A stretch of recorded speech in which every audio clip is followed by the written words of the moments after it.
just on Friday. You're used to this. Anyway, welcome once more to the Spring Shalom Forum, yes. At a time in history when conflict and terrorism appear to be the order, or perhaps I should say the disorder of the day, it's heartening to hear that some among us are focusing their attention, research, and action on resolving conflicts. Our speaker today is that kind of savior, not to use that word theologically. We need people, he can't go that far. We need people who work at the essential project of figuring out how people can live together in a world that is increasingly interdependent, and perhaps as a result, increasingly foreign.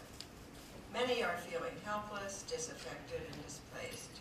For most of history, people knew their place in the world, for better and worse, and now there's a sense of rootlessness and a loss of identity that is extremely uncomfortable and causing some desperate reactions. Cultures appear to be colliding with one another, and one of the results of that, in the absence of the conventional warfare, we find surprise terrorist attacks and a level of savagery that are causing enormous anxiety. So we need new-fashioned ways of dealing with conflict. And Brendan O'Leary, today's speaker, is a proponent, even a co-founder of some new-fashioned ways of resolving conflicts. As a result, he's been called upon to help in doing that, not only in Northern Ireland, famous in our time for the Good Friday Pact, but also in Iraq, Syria, Kurdistan, and Ukraine, to mention a few.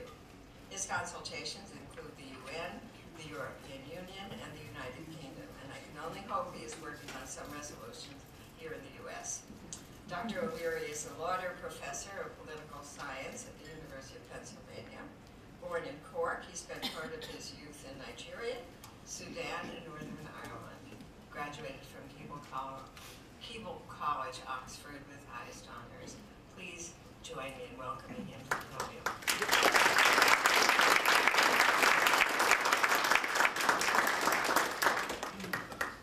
Thank you, Sandra, for that warm introduction. I'm a political scientist by trade.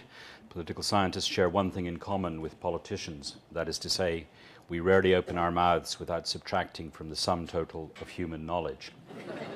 I hope what I say this afternoon isn't classified in that way. I'm necessarily going to go over things very quickly and crisply. I look forward to being interrogated according to the standards of the Bill of Rights subsequently. So one of the most important things is what you're doing right now, sharing food. Sharing food precedes successful power sharing.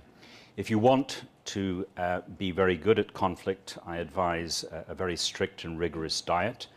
By contrast, one of the dangers of power sharing is you expand, and that's my apology for my current physical condition. So what I'm going to do is, first of all, define some terms related to national and ethnic conflict, discuss contemporary theories of what lies behind such conflict, and cast some cold water on some currently fashionable doctrines. Then I'll look at ways in which these kinds of conflicts can be successfully regulated through power sharing, and what types are particularly successful. And then I'll conclude with some short remarks about three particular places that are in the news, and one place which fortunately is no longer regularly in the news, namely Northern Ireland. So let's begin with our vocabulary, because unless we agree on what we're talking about, we'll have difficulties. Ethnicity and nationality are terms surrounded by a great deal of terminological disagreement. For me, the narrow use of ethnicity is the one that I will typically employ.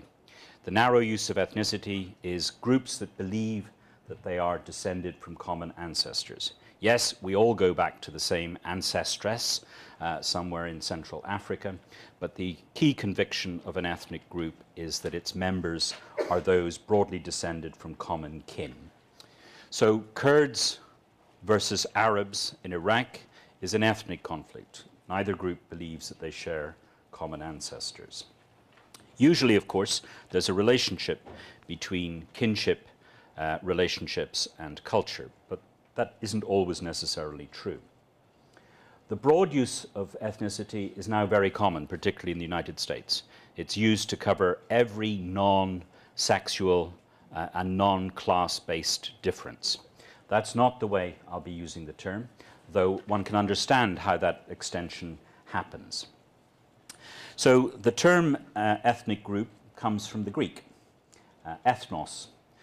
Interestingly, it has almost exactly the same meaning as the Latin term natio. Both refer to a group of common descent. So the usage of the two words in our languages is not surprising. But I think we have to account for why we now talk so frequently of ethnicity. And the answer is very straightforward. We used to talk of race. And race is now politically unacceptable, both for very good reasons and perhaps arguably for unfortunate reasons, because there is something to the importance of phenotypical contrasts in human conflict. So we use ethnicity today. If you read a 19th century history book, the word race, you can substitute the way we use ethnicity today. We should not confuse ethnicity with minority, which is a particularly American and indeed British fixation. The majority is also frequently ethnic. The majority too has common descent and or shared cultural characteristics. Max Weber, the famous German sociologist, nicely defined ethnic groups as those that entertain a subjective belief in their common descent. Notice, it's not important what the truths of DNA suggest. All that matters is that these beliefs are widely held. So ethnic membership, unlike literal kinship, depends upon a presumed rather than an actually demonstrable genetic relationship. So let's think now about nation as opposed to ethnicity. If we think about our contemporary world, one of the frequent problems on the broadcasting media is the conflation of the word nation with the word state. That's particularly common among Americans, and it's particularly common also among the French. It's not the only thing the Americans and French have in common, despite some claims to the contrary. So the simplest way of making this clear is to contrast nation states with multinational states, and to contrast those in turn with non-national states. There are a whole plethora of nation states in the world. One can argue it's the contemporary political template. And the idea is that there is one people linked to political sovereignty in its state, and that people is defined as a nation. That very notion is both the root of tremendous successes, including democratic successes, and the root of tremendous conflict for those in particular who don't identify with the nation in question. But it should not be forgotten that the world is full of multinational states. Full of is an exaggeration, but there are significant numbers of multinational states. And broadly speaking, the bigger a place is, the more likely it is to be multinational in social character, even if it isn't formally multinational in political character.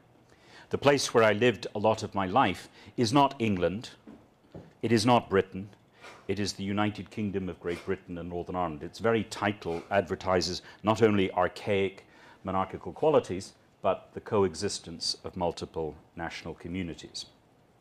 And of course, lastly, there are non-national states, dynastic states. To be a Saudi Arabian is not some particular kind of Arab. It is to be named for the dynasty. It is as if I was English, that I went around calling myself Windsorian. So that kind of dynastic identity is largely disappearing in the contemporary world, and so are, with a few perhaps contestable exceptions, theocratic states which define themselves non-religiously. The one of most relevance to the citizens in the neighborhood, of course, is the Vatican, which is not a national state, though at various times the Irish have tried to colonize it unsuccessfully.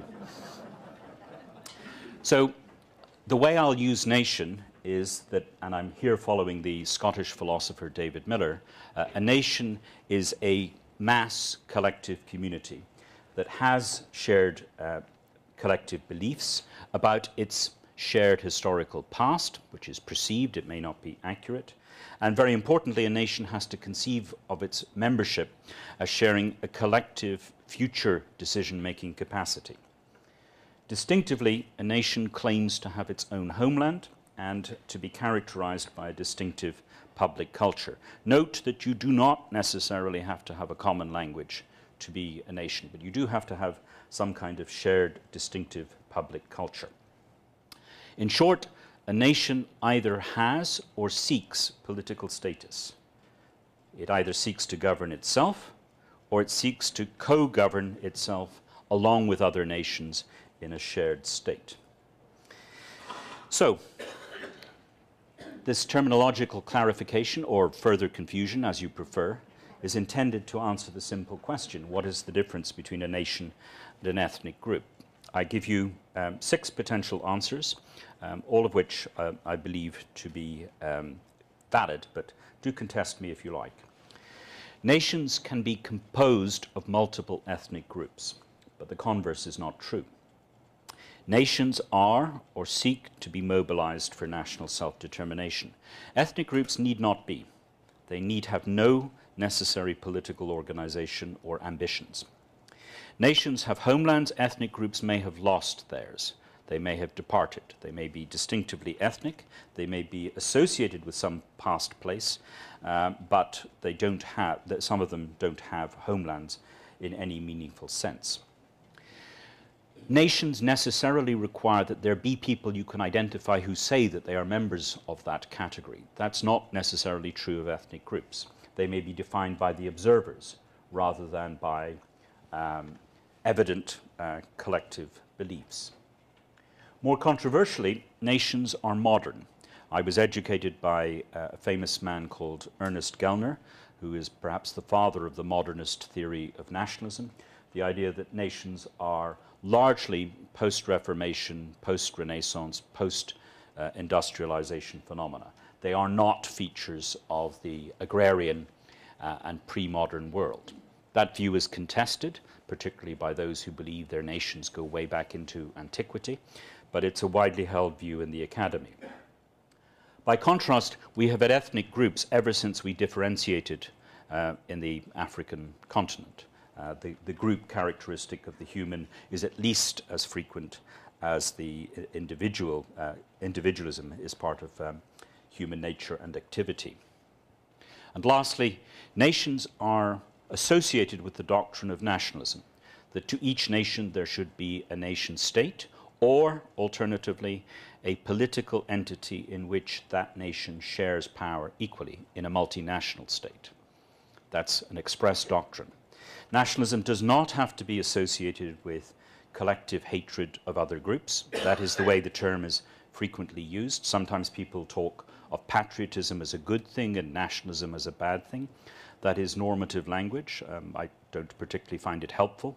Nationalism is associated with both phenomena, loyalty to a particular nation state, and it can be associated with negative aggression, hostility, and discrimination towards others, but not necessarily. By contrast, there is no philosophy of ethnicism.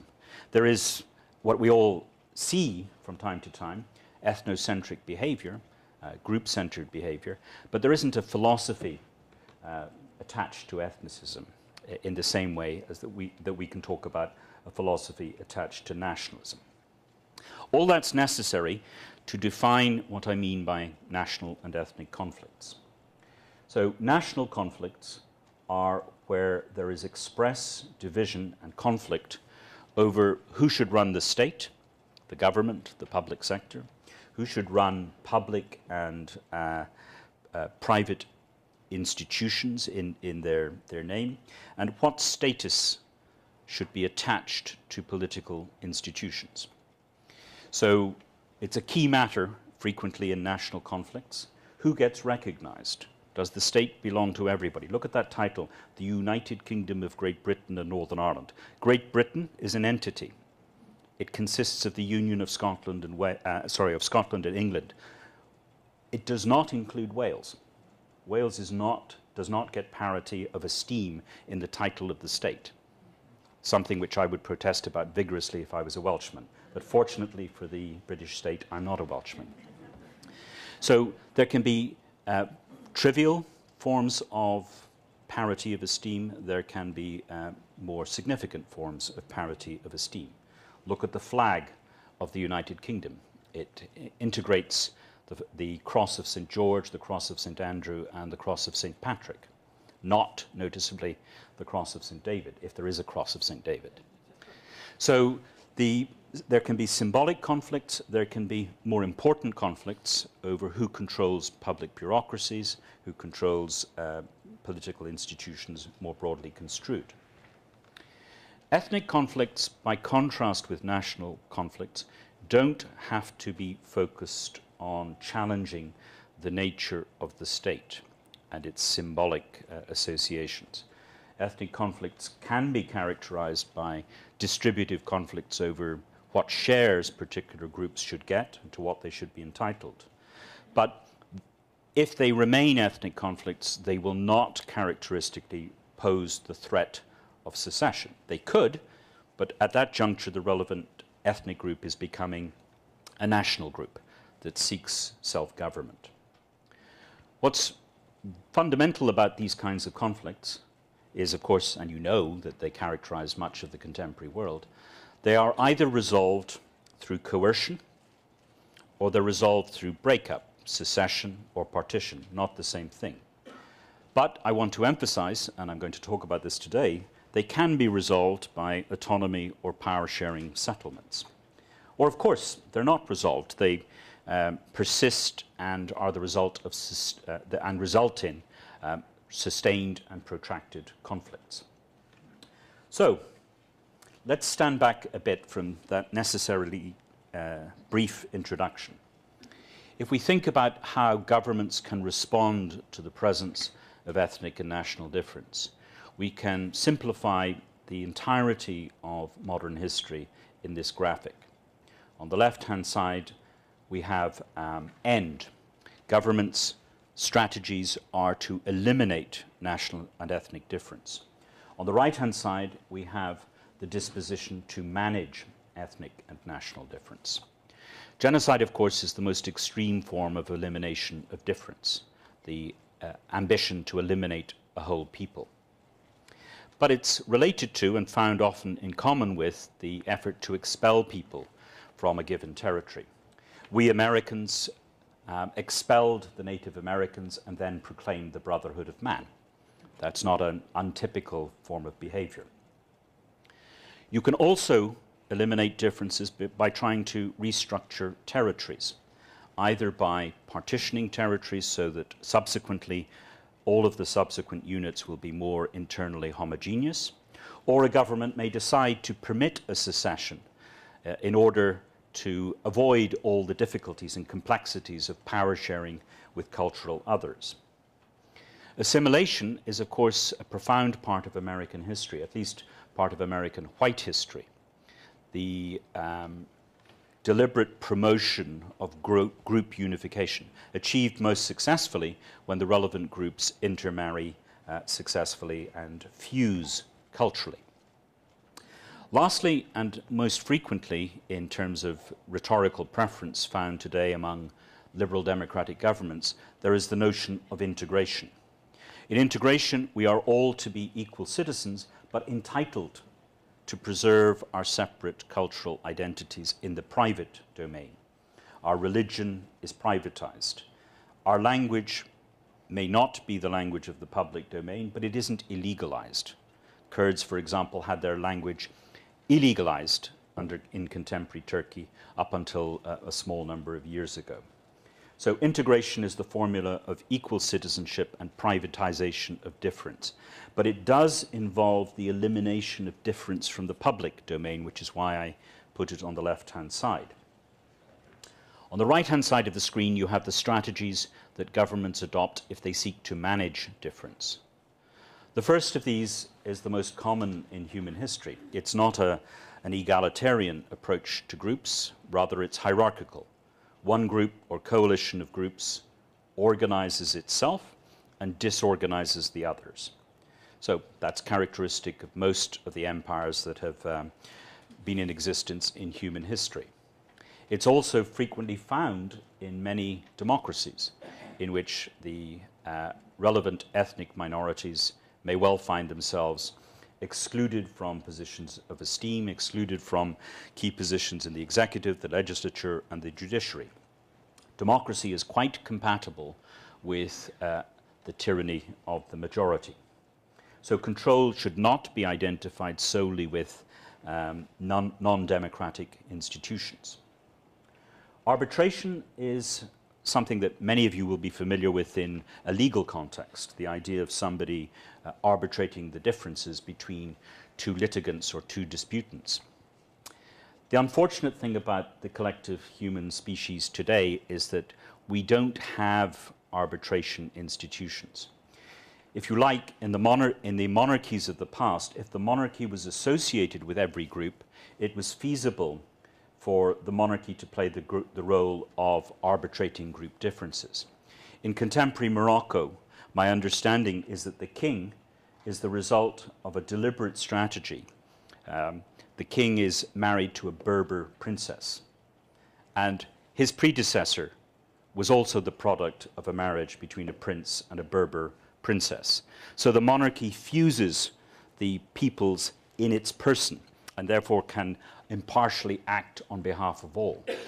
Historically, there was a famous West African president who had mistresses with each of the 7 ethnic groups, and it was said he could perform as an arbiter because he had every group in the country.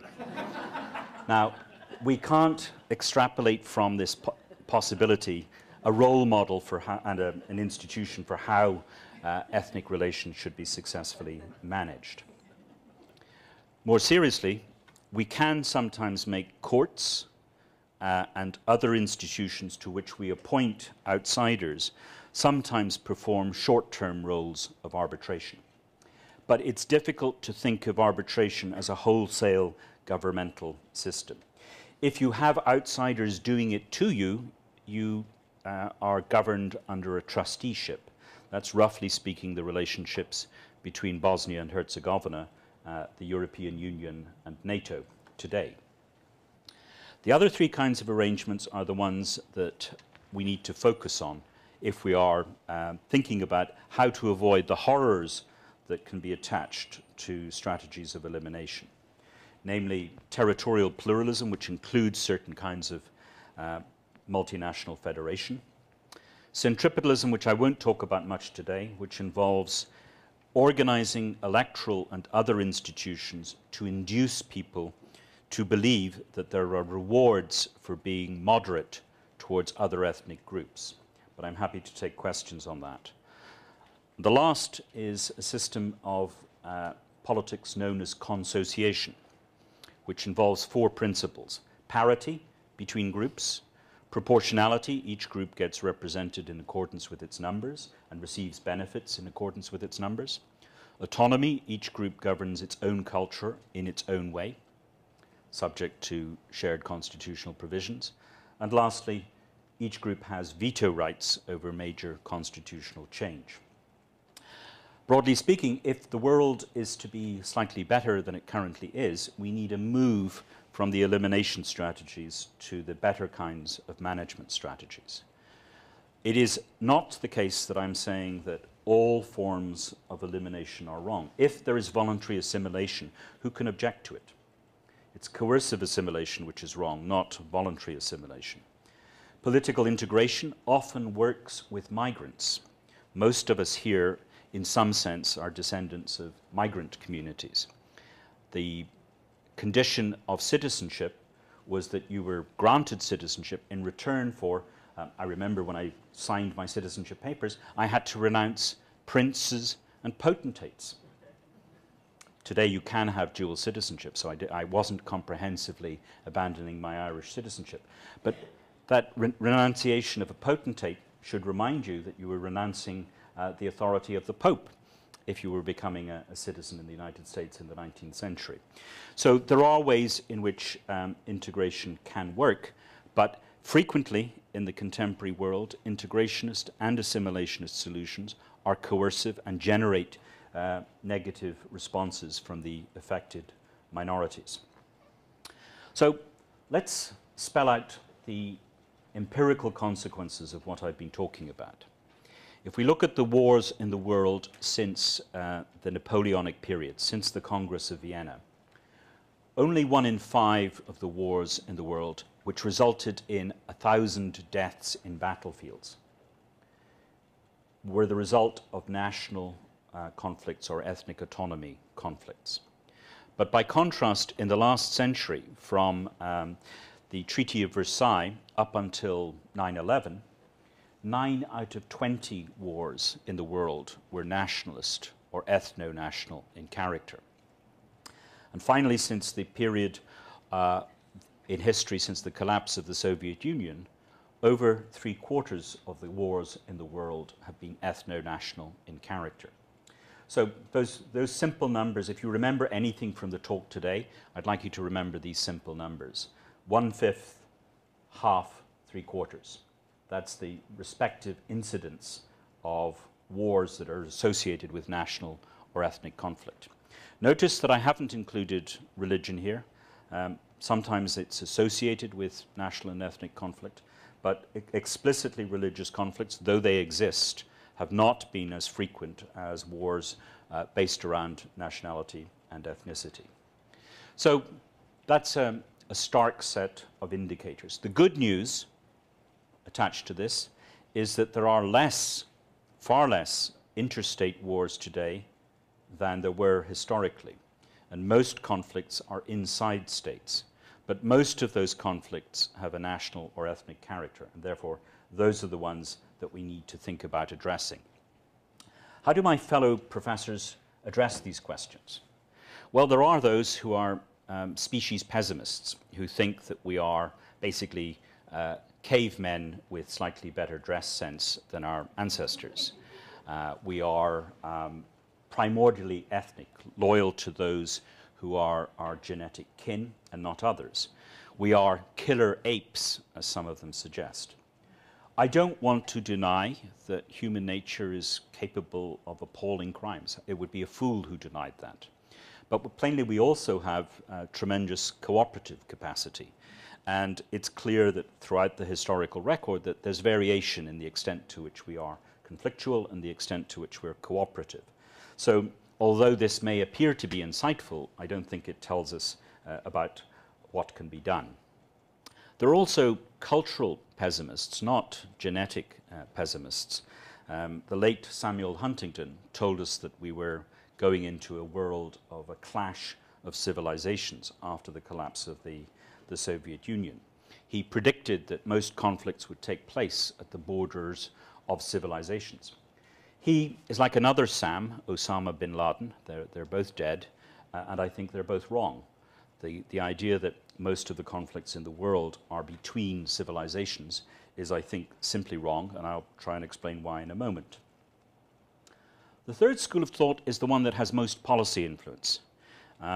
It's generated by people who have done a lot of economics. And one of them was, in fact, my economics tutor in Oxford University, a man called Paul Collier, who is very bright, but I don't agree with what he says. He and others associate contemporary civil wars primarily with greed rather than grievances, primarily with the opportunities given to insurgent organizations to loot natural resources and other kinds of mobile and transferable resources.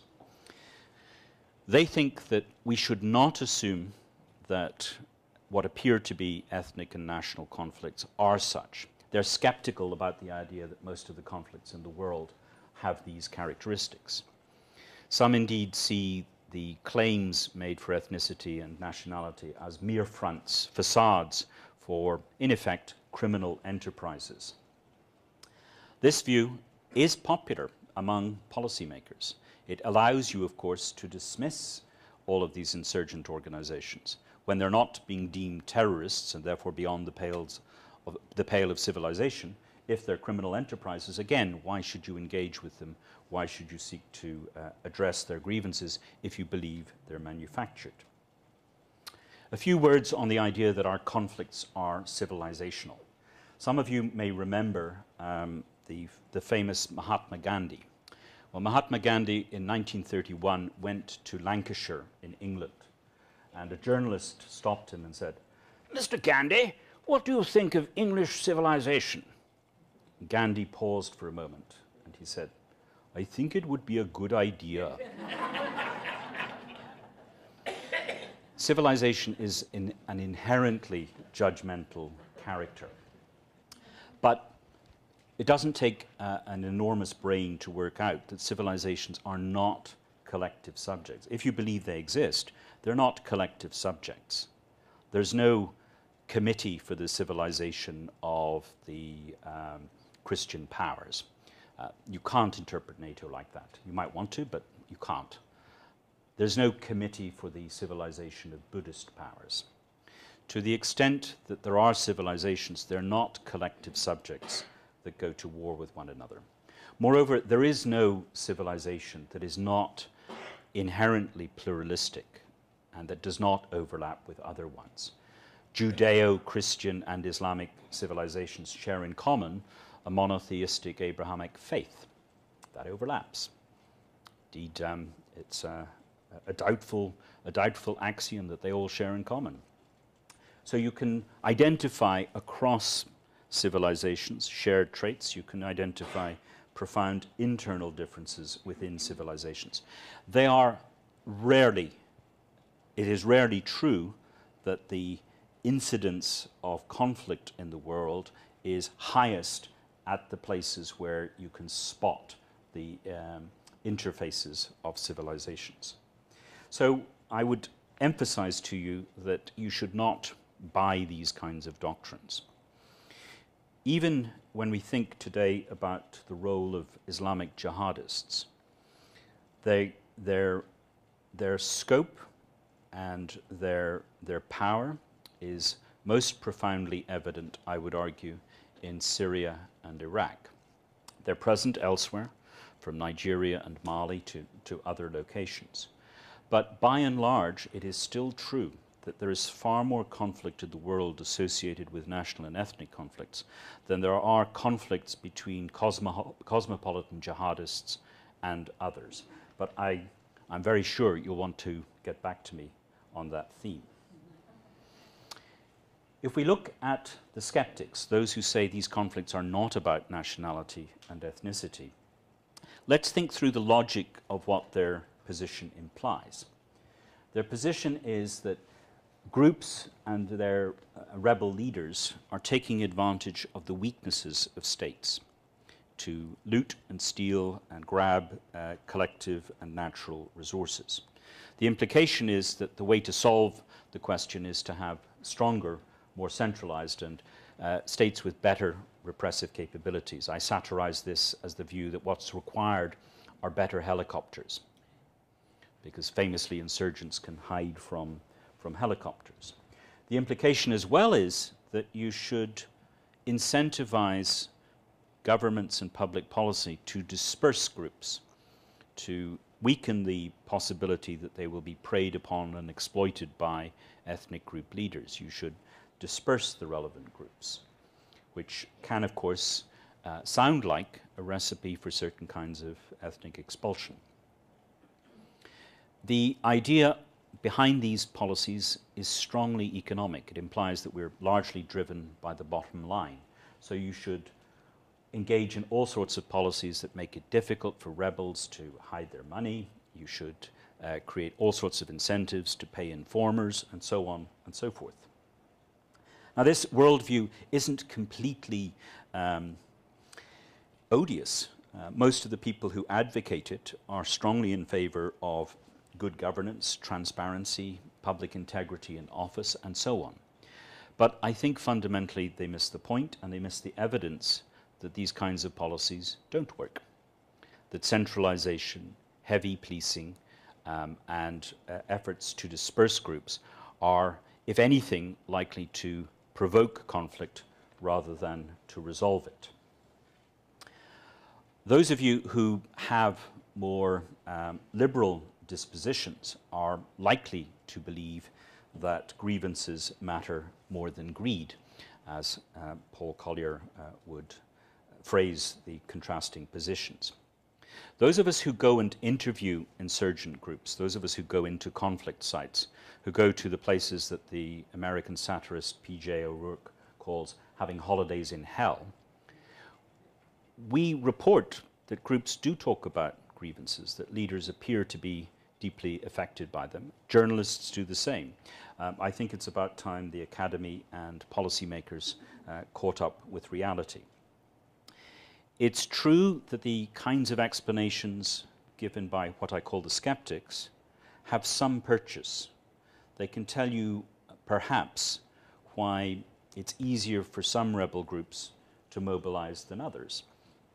If you don't have good mountains, if you don't have rough terrain, if you don't have the right kind of milieu to organize against a government, it's going to be more difficult for you than other groups. It's easier for Kurds to rebel than it is for certain kinds of South Sudanese against their respective governments. What I'd like you to do is to just engage in an experiment. We're all citizens here, I assume, and loyal, and we pay our taxes. And we think, in general, with criticism and grumbling, we think broadly well of our collective institutions. But governments can also be construed as illegitimate, as tax collecting for illegitimate purposes. And in this respect, they're no different from rebel organizations and rebel institutions. When rebels collect for their respective causes, the key question is, do they spend those resources on their relevant military struggle, or do they spend them on holidays in the Spanish Riviera or the Italian Riviera? Are they corrupt? And if they recycle most of their resources for the relevant conflict, I think that's the key indicator that they're serious about their relevant commitments. So I think we should not buy into the arguments of the skeptics. We should take the evidence of grievances seriously. Fortunately, there's now been a reaction to this school of thought within the academy. In all of this work, we, and I say we because I identify with those who take this line of thought, there are three particular things that matter in generating most of the internal conflicts that we're talking about. One is exclusion. The exclusion of a group from access to parity, access to a proportional share of resources, exclusion from rights of autonomy that it has sought. Everybody who's an educated American knows about the importance of exclusion in the history of African Americans in particular. The next thing that's absolutely critical is repression. Have you experienced repression at the hands of the government? Have the police broken into your family's home and engaged in illegal surveillance? Have you been interned without trial? Have relatives, friends been sent to jail for things for which they were not guilty? That's a predictable precipitant of conflict. And the evidence on this is quite overwhelming. Counterinsurgencies which repeat patterns of exclusion and repeat patterns of repression are engines for the creation of successful rebel groups. But I'd like to emphasize three particular patterns of ethnic conflict that contemporary data analysis shows us is critically important. First, I mentioned already, and I won't elaborate at any great length, the exclusion of some groups from equal treatment and proportional representation in key institutions. You can probably, simply by watching the media, know that that has been a key part of the history of contemporary Iraq and Syria. But a second phenomenon is less noticed and very powerful, and perhaps will be deeply appreciated by those of you who know something of the history of the American Civil War. A group that experiences a status reversal is likely to be incredibly violent. If a group is previously the top dog and is displaced from power as a result of an insurrection or as a result of a foreign intervention and goes down the status hierarchy, that group will react with incredible vigor and violence. So that's crudely how to understand the reaction of the Sunni Arabs of Iraq. It's how to understand the reaction of the Russian speakers of Ukraine. Even the fear of status reversal can be the precipitant of large-scale violence. So it isn't always the oppressed and the exploited and the historically excluded that are a source of key violence, but those who have just recently been privileged and dominant and are now being excluded from power that are a particularly strong source of violence. I'd like you to think about the Deep South after the American Civil War. A third pattern of violence in the contemporary period is competition for power within what is otherwise a coalition of rival ethnic groups. That too can be a source of violence as the terms of power are renegotiated.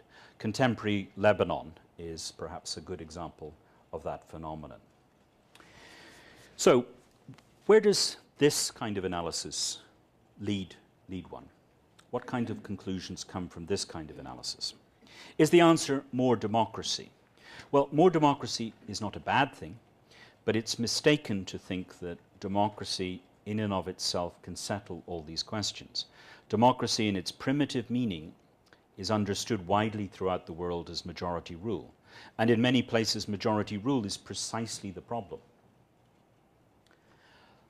The second way of thinking about resolving these kinds of conflicts is to promote multinational institutions, to make a state multinational rather than mononational, more like Canada, less like the US in character. Export Canada, don't export the US, especially if you're doing it at the point of a gun.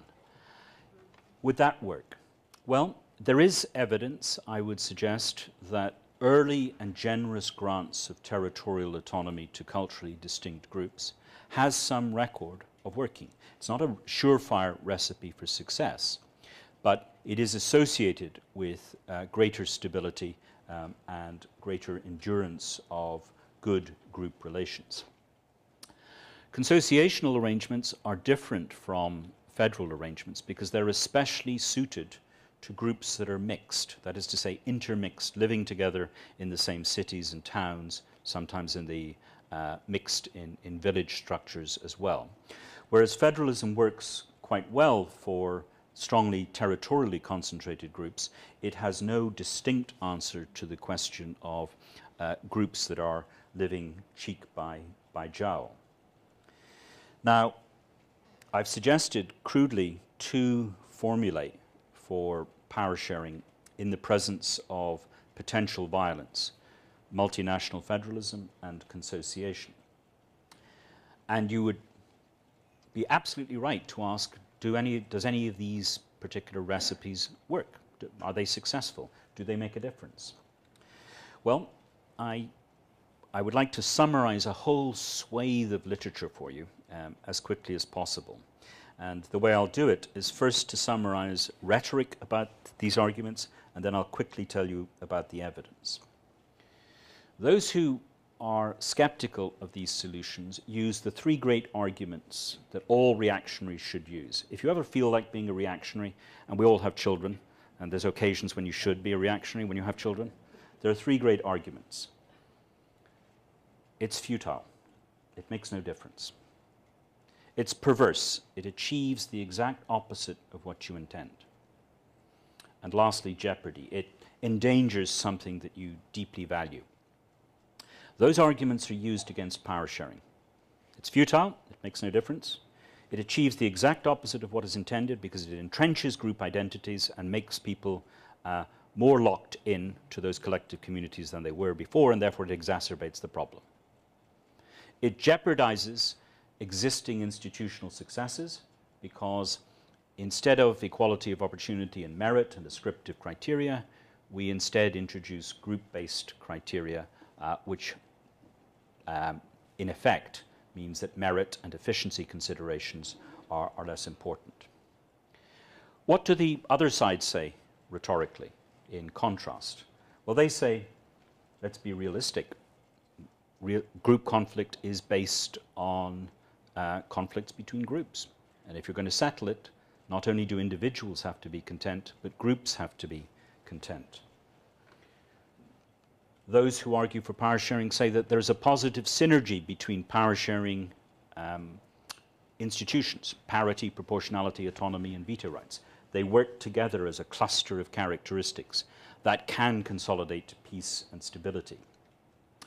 And lastly, they say they're natural. They're not made up in professors' heads. Look what happens throughout the world, where you have sustained conflicts where no side can militarily defeat the other. What emerges is some kind of power-sharing settlement. Where thought, advice, counseling can be given is on making sure that the content of that agreement that people make is a reasonably good one and one that can work. That's the rhetoric. What about the evidence?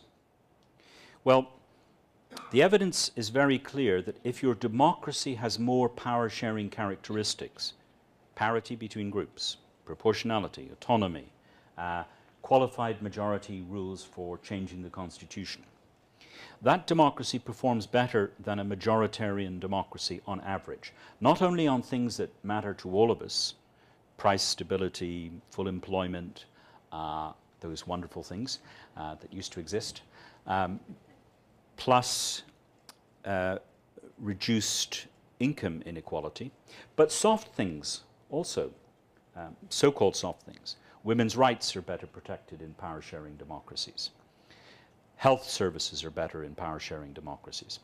So there is an argument, just confined to democracies, that the power-sharing democracies do better than the majoritarian democracies. If we look across all kinds of political system, Pippa Norris argues, irrespective of whether they're monarchies, autocracies, authoritarian party systems, or multi-party democracies, the more you have power-sharing characteristics present in the relevant political system, then the better off that state is against a range of developmental criteria.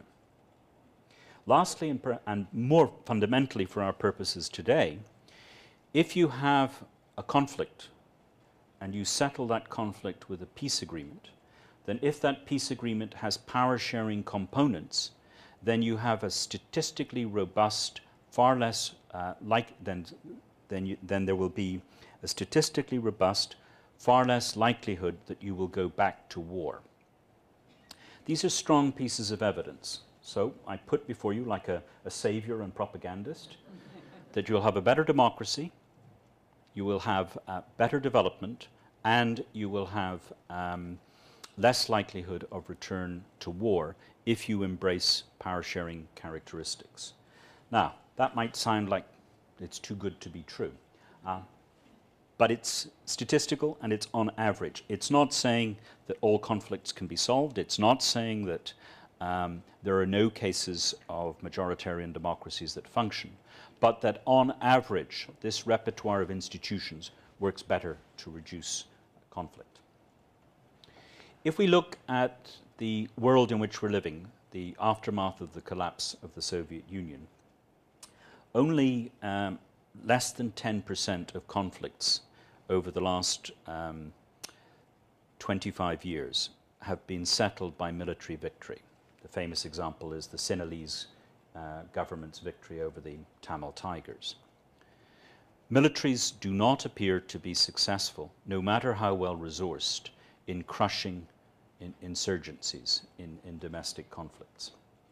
1/4 of the conflicts since that time period have ended with peace agreements. Then there's a whole range of messy worlds in between these cases in which there have been imperfect peace agreements, cycles of ceasefires followed by efforts to achieve military victory on the field. And you'll see that 40% of conflicts remain unresolved. These are ones that are at least 5 years old. I think the implications of this picture are very strong. If I was advising a government, I would say that your probability of outright military victory is low. And therefore it makes sense to invest in how you work out a successful peace agreement. And if you're going to have a peace agreement, make sure it has the right components for it to be stable. So that's the broad-based stuff. Let me conclude with a few cases about conflicts in the news and how I think about these questions. You don't have to agree with anything I say. This is just for provocation and encouragement. So if we take Ukraine, Ukraine was a surprise in the aftermath of the collapse of the Soviet Union because people expected it to be immediately a site of conflict, because there are Russian speakers as well as Ukrainian speakers, because the Russians' sense of their homeland began in Kiev. They regarded Ukraine as part of their homeland. You will recall, I assume, because most of you look as if you're roughly the same age as I am, that Alexander Solzhenitsyn lived in the United States and went back to Russia and wrote a famous book. In that famous book, he advocated before the collapse of the Soviet Union that Russia should withdraw from the Soviet Union. But it should take northern Kazakhstan and Ukraine with it. Now that's not what happened, as we all know. The Soviet Union broke up around its constituent republics.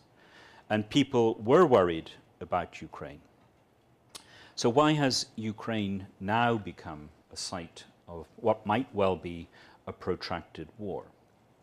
There's no simple answer to that, but finger pointing just in one direction isn't going to work. On the one hand, the current conflict directly results from the successful revolution against a corrupt Ukrainian president. But it also results from a coup d'etat against a freely elected Ukrainian president, not from a legitimate democratic process. Both interpretations are correct. The conflict in Ukraine has, the success of the revolutionaries led to a brief moment in which it appeared to be the case that the new government was intent on removing the language rights of Russians. And some even were foolish enough to suggest that Crimea's autonomy should be taken away. So they threatened status reversal for Russians. That triggered the reaction we all know about. If we look at the external relationships surrounding Ukraine, it is very common for our government and for European governments to place all the blame on Vladimir Putin, who is portrayed not only as a military and secret service genius, but a long-term planner. He's always been intent on doing this. I don't think that's an accurate account of what happened. What happened was arguably that the EU was intent on expanding into Ukraine, along with other post-Soviet space. But on this occasion, for the very first time, the EU tried to bring an entity inside it before the relevant entity had become part of NATO. That left it vulnerable. They had received multiple warnings from the Russian government that this was a security frontier for Russia of great importance. So our side, in my view, played a very risky role in Ukraine. They appeared to be supporting a coup, they appeared to be threatening Russian interests and ignoring them, and they sleepwalked into a conflict, assuming that Russia in today's times is just like the Russia of Boris Yeltsin, recovering from post-Soviet collapse. But whatever your view on the genesis of the conflict and how you attribute blame, and what I have just said should not be construed as some kind of apologia for Vladimir Putin, who is no Democrat.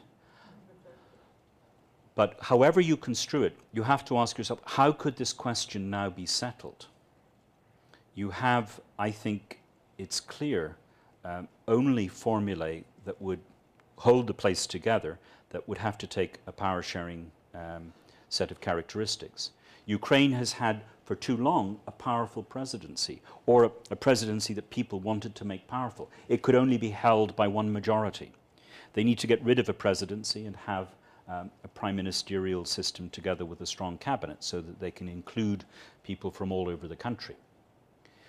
It's now unavoidable, I think, if Ukraine is to hold together, that they think seriously about federalism. The problem is, those are now the things being advocated by Russia. And that is often the problem in these kinds of conflicts. When the worst kind of person is advocating the correct solution, that puts the correct solution off the table.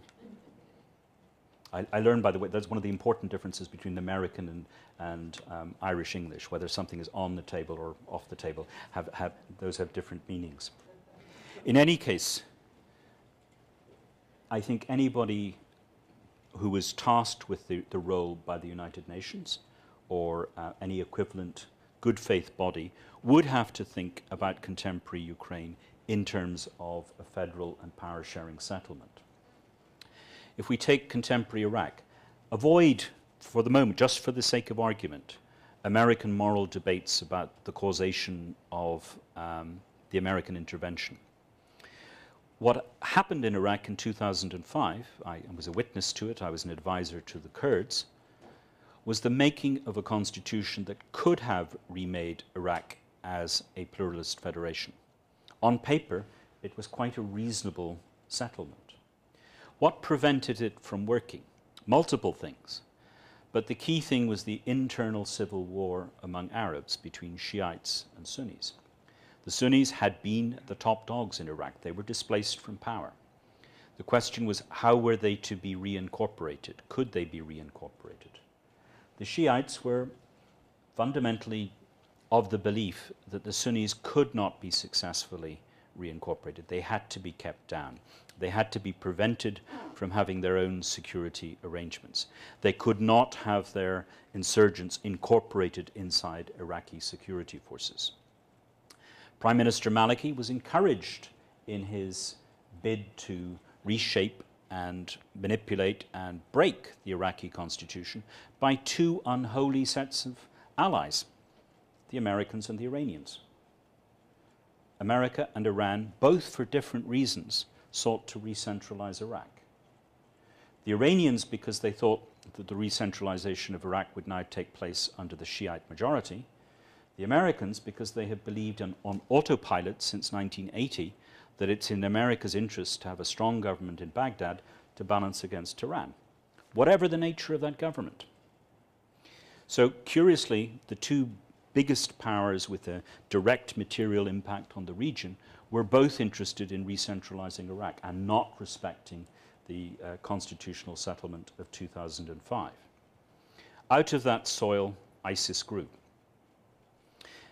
Now, who knows whether Iraq can hold together or not, but if it is going to hold together, it requires that something like the settlement of 2005 be properly reconstructed, and that there be a pattern of both power sharing at the center and the full panoply of powers, regional powers, granted to Sunni Arabs in their areas. If that happens, Iraq has some prospects of success. It may well not happen. The probability of that being a successful and equilibrium outcome has diminished radically. And it's probably more likely that if Iraq has an immediate, short-term, negotiated future, Iraq will become confederal rather than federal in form. And it may well indeed break up. But it didn't have to. There were possibilities in its institutional architecture that might have made it work. Syria looks an even bleaker case for the prospects of power sharing. But I would put it to you that the profound sources of conflict there actually make some kind of power sharing pact the only outcome short of continuing war that is likely to materialize. Nobody can win in contemporary Syria because of the way things have panned out. The Sunni Arab-led opposition made a huge strategic error at the beginning of the Arab Spring. They said, we want to replace the Assad dictatorship, equal citizenship for all. But they refused, point blank, to make any specific group-oriented concessions to the Alawites, who had formed the dominant group in Syria since the elder Assad came to power. They refused to make specific group rights commitments to the Druze. They refused to make specific group rights commitments to the Christians and also to the Kurds. If you add all that up, that's 35 to 40% of the country. So they made a huge strategic blunder in allowing the regime to make the minorities fear the Sunni Arab majority more than they feared the regime. And that's the fundamental domestic environment inside Syria. There are other complications, not least the Saudi and Qatari support for Islamic jihadists, largely concentrated in the Sunni community, and both Russia and Iran, for distinct reasons, are supportive of the current regime. That conflict could go on for 20 or 30 years. If it is going to be resolved, it's going to require some kind of huge Bosnia, like the settlement achieved in Dayton, in which fundamentally there are three core groups in Syria: the Sunni Arabs, the non-Sunni Arabs, including the Christians, and the Kurds. Those are the three groupings. The Druze, the Alawites, and the Christians are various kinds of Arab, but not Sunni. You need some kind of institutional resolution that will protect each of these groups. So I'm not saying that there's an imminent Syrian settlement on the horizon, but only those who think in power-sharing terms have any prospects of putting things on the table that might keep Syria together. And lastly, and I promise you it's lastly, because you should always say lastly because it gives your audience hope. Northern Ireland. It gives me immense pleasure that my homeland isn't in the news most of the time. And it isn't in the news because it has a pretty stable power-sharing settlement.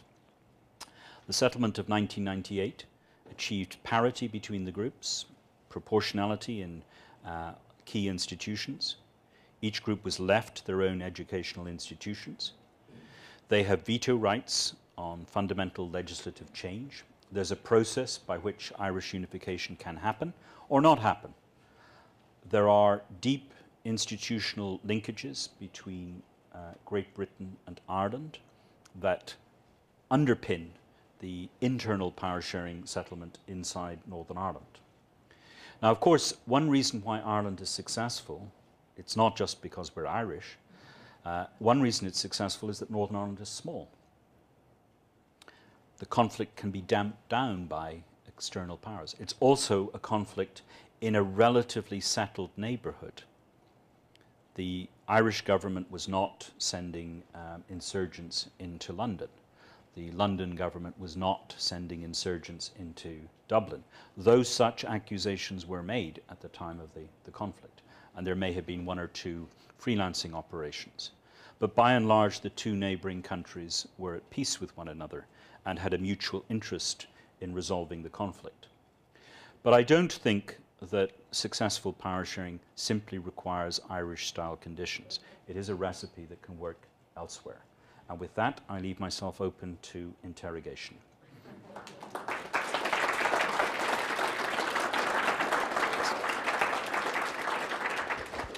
Gentleman in green. Awakening. Sorry?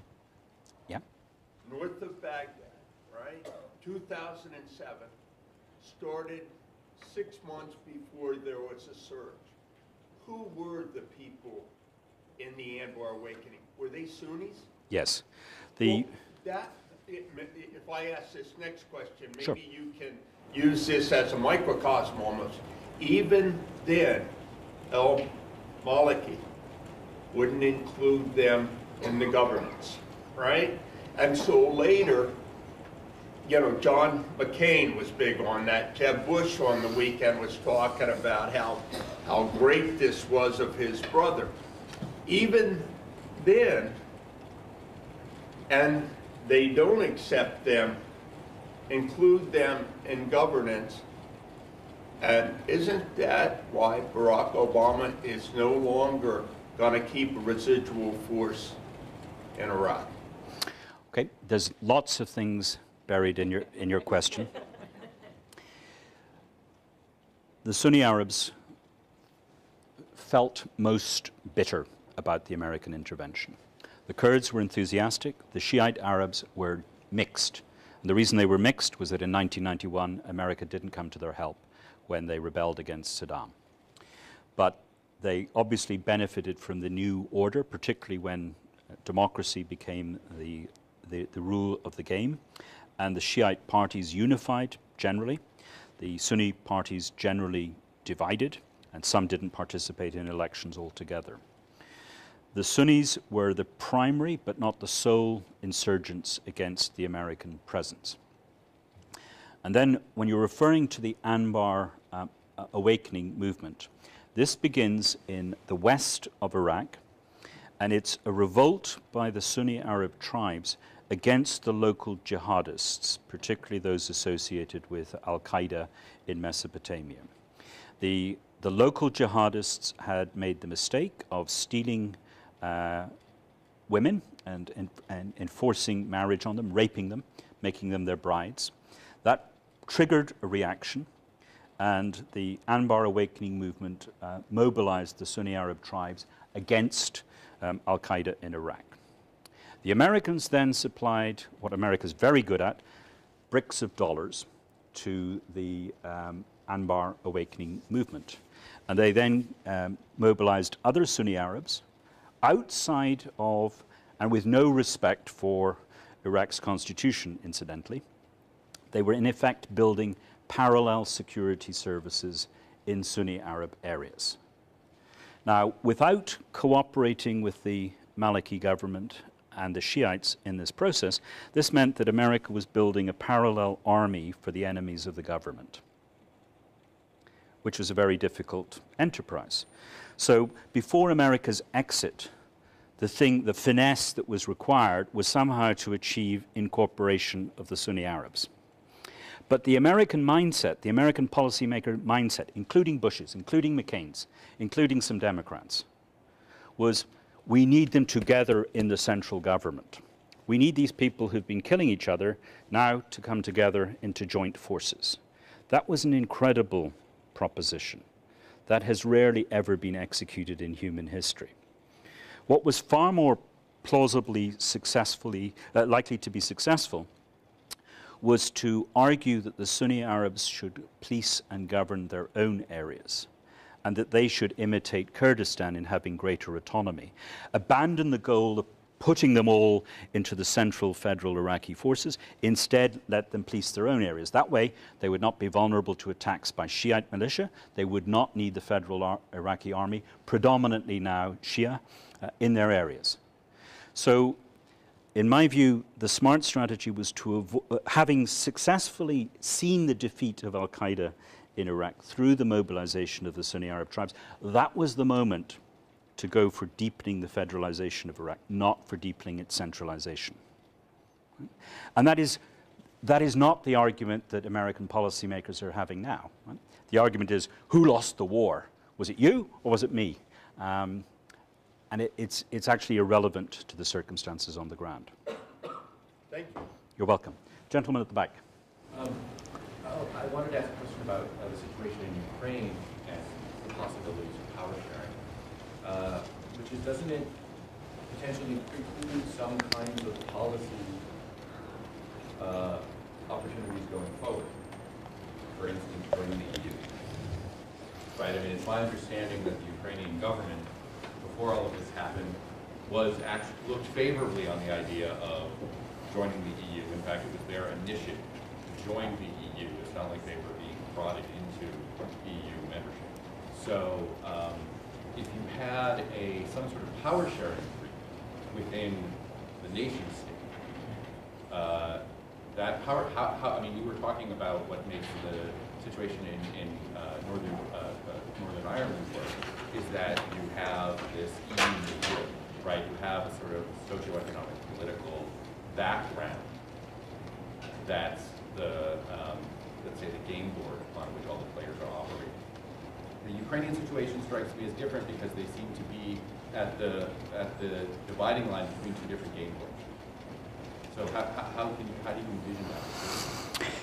Well, I think Your description is very accurate.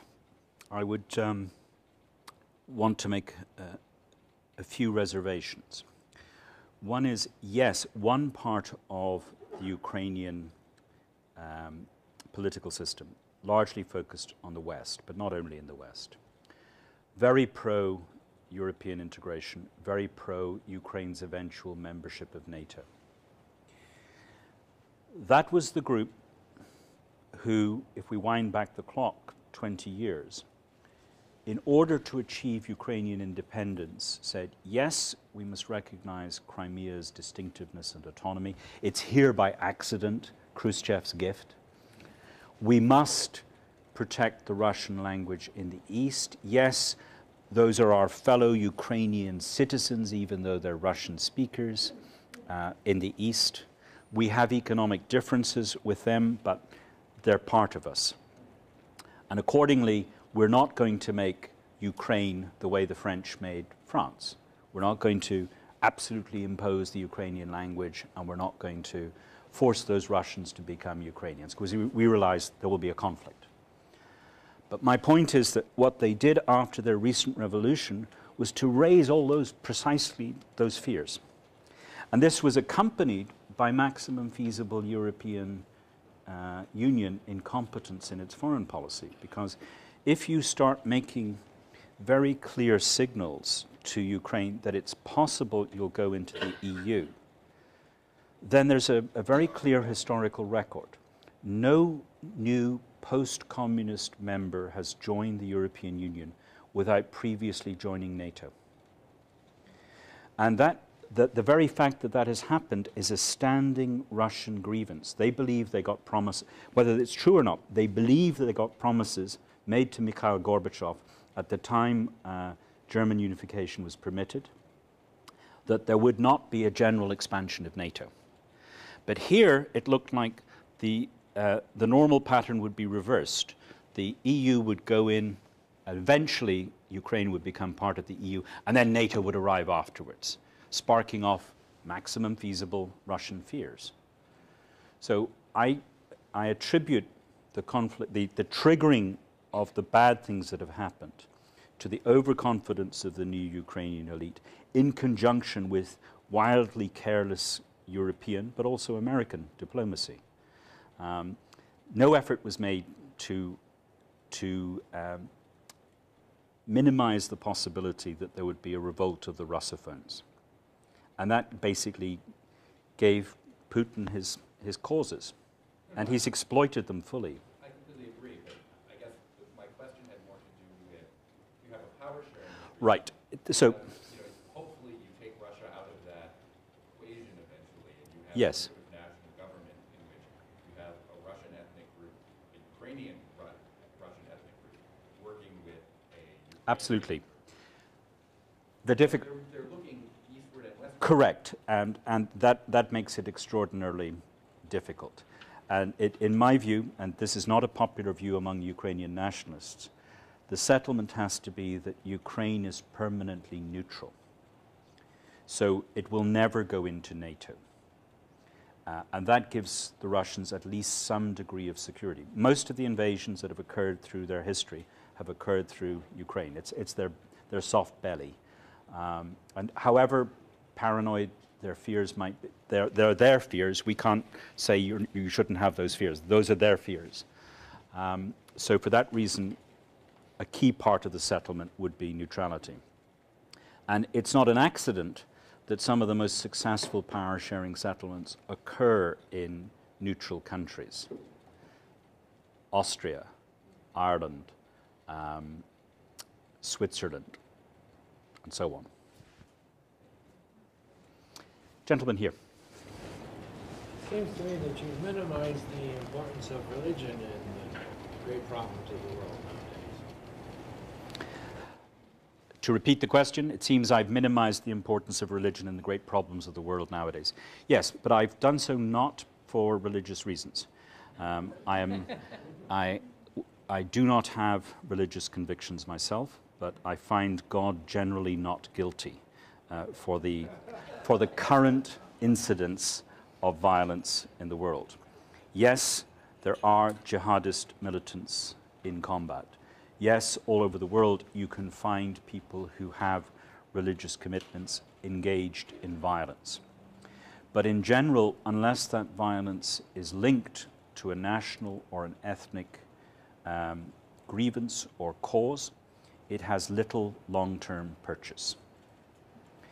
You can even interpret ISIS and its recent successes in Syria and Iraq in these terms.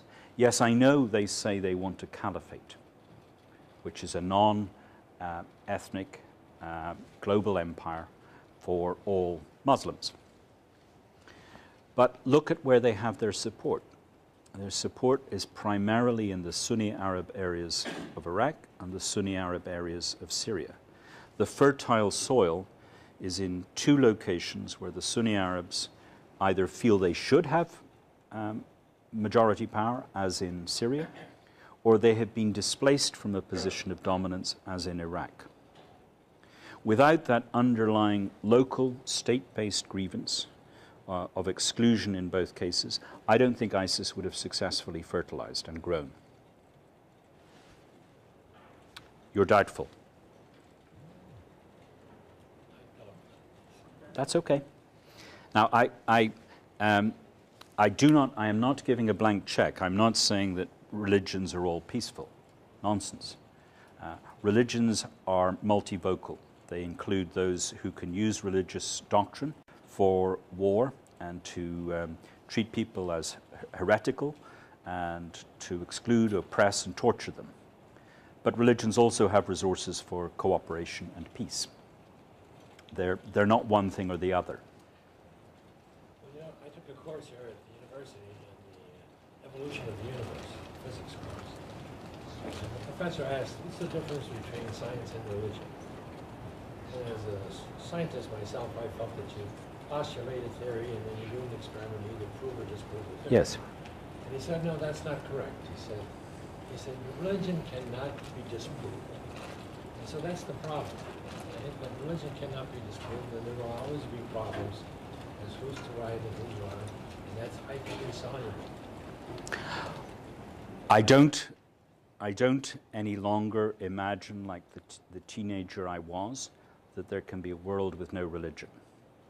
But I do not think that religion itself is primarily responsible for most of the violence we find in the world.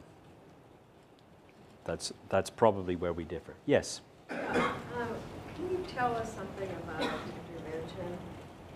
It usually, it seems to be a big issue with us, and it seems often to go awry, whether it's because we don't really understand the situation that they're intervening in, or just, would it be better if we never intervened at all? What do you think? It's actually very difficult to generalize. Yes, the question was about interventions. Are interventions things that we should not do? Are they things that we should do better? Are they things that we're particularly bad at doing? The literature here is very inconclusive. There are examples of briefly very successful interventions. So the removal of Idi Amin from power in Uganda by Julius Nyereri's army. Most people think that that was a very good intervention against a very, very brutal dictator. Unhappily, Nyerere put in power Milton Obote, who proved to be hardly an inclusive president. But he did stop some of the worst conduct by Idi Amin. The Vietnamese intervention in Kampuchea, which we all, meaning we all, the democratic world, opposed, stopped the genocide of the Khmer Rouge against fellow Khmers and against minorities. That was a successful intervention, but rarely recognized as such. by the world. The United States has, in the post-Cold War world, it was initially a reluctant interventionist. It's difficult to recall now, but the Clinton administration had to be dragged in screaming into Bosnia and Herzegovina. They didn't want to get involved. They got involved only when the Europeans proved to be disunited and dysfunctional, incapable of getting in. And that is one of the truly important problems of the contemporary democratic world, that the US wants to go in generally with allies. When it chose not to go in with allies in Iraq, it was worse than when it went in with allies, as it did in Afghanistan and some other places. It wants to go in with allies, but if you go in with allies, you're a multi-headed, incoherent creature. And you have to negotiate among yourselves as well as with the locals. And the one thing that nobody ever has is anything approximating a good power-sharing plan. They might have plans for democracy, for women's rights, for how you get clean government, but they never have a power-sharing plan. And to the extent that they do, it's off-the-shelf version of the US Constitution or something else. Even then, there's remarkable incompetence. So here's a story you can read about, and it's true, in the memoir of my colleague who worked with me in Kurdistan, Peter Galbraith's book on the end of Iraq, How American Incompetence Created a War Without End. That was his subtitle. A mistake. Iraq has not yet ended. There may have been American incompetence, but there is never any war without end. But what he tells there is a very interesting story. Ambassador Bremer, you may recall, was appointed as the head of the Coalition Provisional Authority. His experience was, if I recall correctly, as ambassador to the Netherlands, which had a history of power sharing. He came to Iraq with a mixture of American assumptions and assumptions from his brief period as being an ambassador. It was extraordinary the level of ignorance he displayed, even about his own country's constitutional history. And the most spectacular example of this is as follows. The Kurds wanted Iraq's constitution to be ratified by the Kurdistan region and by provinces, a federal ratification process. A majority in the country and a majority in each of the provinces and or regions.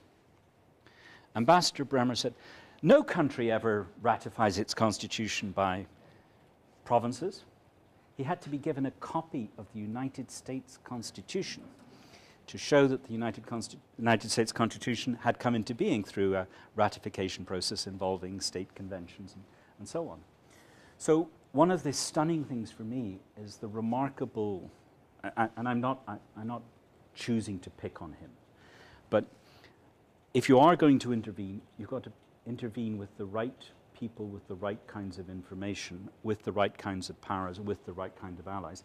And you have to have a plan to get out, but not too quickly and not too late. So we're all still in Bosnia, meaning the European Union and the United States. Bosnia had a set of institutions negotiated at Dayton, but instead of allowing the locals to bear the costs of those new institutions, if they had disagreements, instead of letting them suffer from the stagnation and deadlock and prompt them to resolve it themselves, instead we have a high commissioner who steps in and whenever there's deadlock makes the decision. So they become infantilized and they never actually try and make their institutions work. So it is extraordinarily difficult. So I would say that there isn't, you can set a whole set of ideal conditions that are necessary for a successful intervention. But what I would want to say is this. We must preserve the willingness to intervene against genocide and ethnic expulsion. And we have to make those internationally outlawed in a meaningful way so that anybody who starts doing it suffers an effective removal at least the blockage of what they're doing. That would require, however, the building of an independent UN capability, a force that could be deployed at the discretion of the Security Council for those functions and only those functions. That's still worth doing. Today, the UN it's just like the Wild West. If there's a conflict erupts and you need UN peacekeepers, it's like collecting a posse. And you end up, you bribe the Bangladeshis to come because their soldiers will get a decent rate. And there's no coherent, unified force with an express doctrine of how to conduct itself. It's a mess. We can do better. Well, it seems that we need both an art and a science. So I think we have. Sure. Yes. One more question. I'd be interested in your thoughts on the probability of success with our U.S. negotiations with Iran. How successful do you think it might be in getting an agreement and ultimately the outcome of that agreement? And it would really help if you would use the microphone. Sorry, you can't hear me? Oh, I apologize. Sorry. I was told the microphone would work if I walked out. I'm not an expert on nuclear questions, and I'm not an expert on Iran. What I do think is that it's plausible that you could get a resolution through negotiations with Iran, and I think it's highly implausible that you could get a resolution other than through negotiations.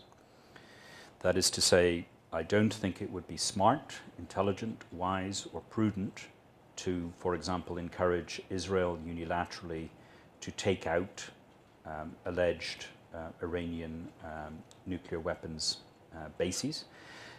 If we were to encourage or endorse that, we would then guarantee the continuing enmity of the Iranians as well as most of the Arab world. You should minimize the number of enemies you have at any one particular time, if you can prudently do so.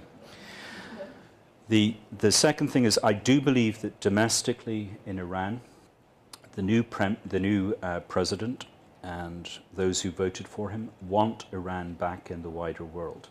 It's difficult for Americans to appreciate this, but Iranians regard themselves as one of the world's civilizations. From the time of Darius and Xerxes onward to the present day. And they are a major presence in the region and hugely culturally influential.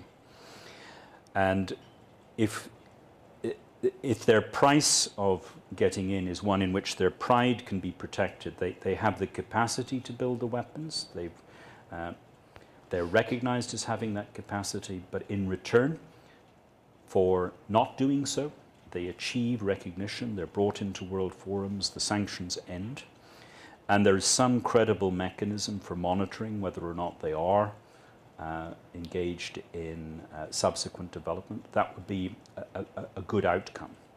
Can it be achieved? I do not know. Is it worth trying? Yes, is my answer. But I didn't tell you it's going to succeed.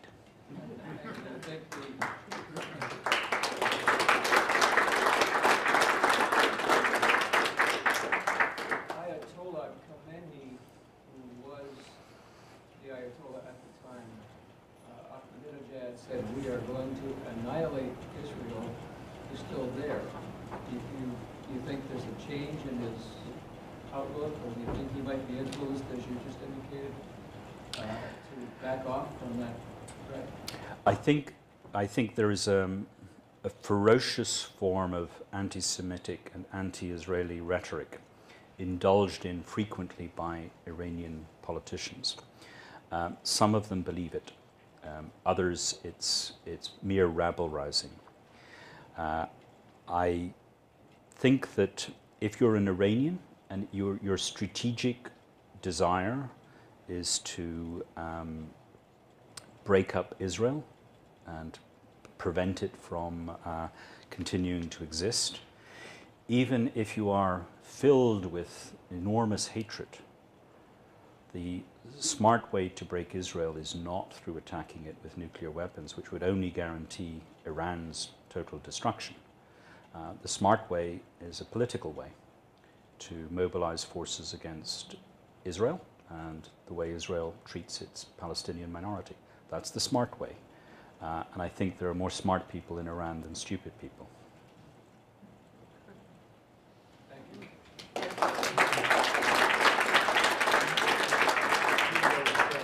I'm sure there are many more questions, but I know that you have to get back. Thank you. And thank you so much for lending this much time to us. You're very welcome. Thank you. We're honored. Thank you.